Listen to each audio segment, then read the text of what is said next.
हाय, काय झालं? Is everything okay? म्हणजे असं अचानक बोलवलं तुम्ही, काय काय झालंय? बरं झालं तू आलीस. ऍक्च्युली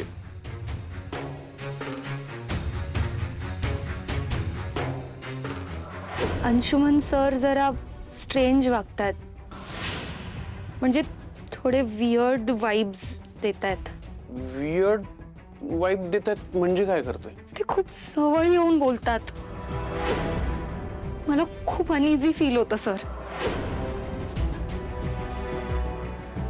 पाणी आहे तुझ्या डोळ्यात, रडतेस तू? नाही मॅम, ते कचरा गेला डोळ्यात. अच्छा, नाव काय तुझं? श्वेता.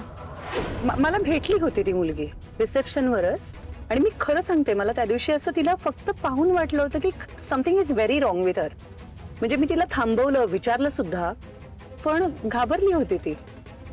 पण म्हणजे अंशुमन हे असंच वागतो का ऑफिसमध्ये सगळ्यांशी? ह्या प्रकरणानंतर जरा चौकशी करायला पाहिजे. म्हणजे अजून तरी तक्रार नाही आली कोणाची, पण मुली घाबरतात गवईनी.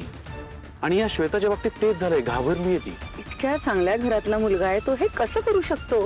आता कोणी जाब विचारणार नाही असं वाटत असेल कदाचित त्याला.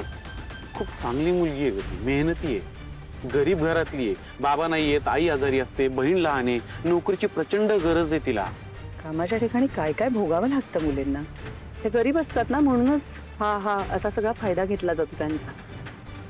पण हे सगळं थांबायला हवं, कारण हे चूक आहे, हे आपल्याला दिसतंय ना.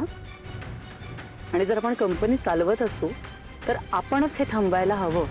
नाही, हे बरोबर आहे तुझं म्हणणं, पण अगं तिने सगळं खरं सांगायला पाहिजे ना समरला.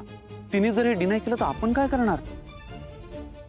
म्हणून मला आणि निकिताला असं वाटलं की तूच एकदा बोलशील का तिच्याशी? म्हणजे प्लीज तू तिला सांग की आम्ही आहोत तुझ्या पाठीशी. तू जे आहे ते खरं सांग. बोलीन ना मी तिच्याशी. मग मी तुला भेटायला सांगू, चालेल? ऑफकोर्स. ठीक आहे. चेक.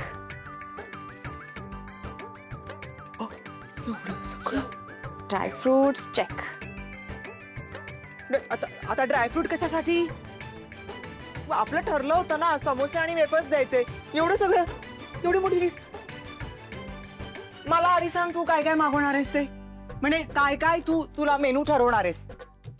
आई, हे बघा, माझ्या फ्रेंड्सना ज्या गोष्टी आवडतात त्या सगळ्या गोष्टी मी ऑर्डर करणार आहे. ओके, सो यू डोंट वरी. तू सगळ्या गोष्टी ऑर्डर करणार आहे, घरी काहीच बनवणार नाहीये? Of course I. एक काम कर, साधा मेनू मी तुला सजेस्ट करते. मस्तपैकी बटाट्याची सुकी भाजी कर, पोळ्या कर, बिना तेलाच्या पोळ्या कर. ऑइल फ्री आवडतं ना तुझ्या मित्रमैत्रिणींना, म्हणून भात कर, कढी कर आणि आपली मटकीची उसळ कर. झाला मेनू. हवं तर मी तुला मदत करते, नाहीतरी तुला काय बनवता येतच नाही. आई आई आई प्लीज, माझ्या फ्रेंड्सच्या बाबतीत तरी प्लीज असं नका बोलू. अरे आई, या सगळ्या गोष्टींमधलं त्यांना काही खायला दिलं ना तर एक तर ते खाणार नाही, आणि दुसरं म्हणजे ते बाहेर जाऊन खातील आणि लाज मला वाटेल. लाज कशा?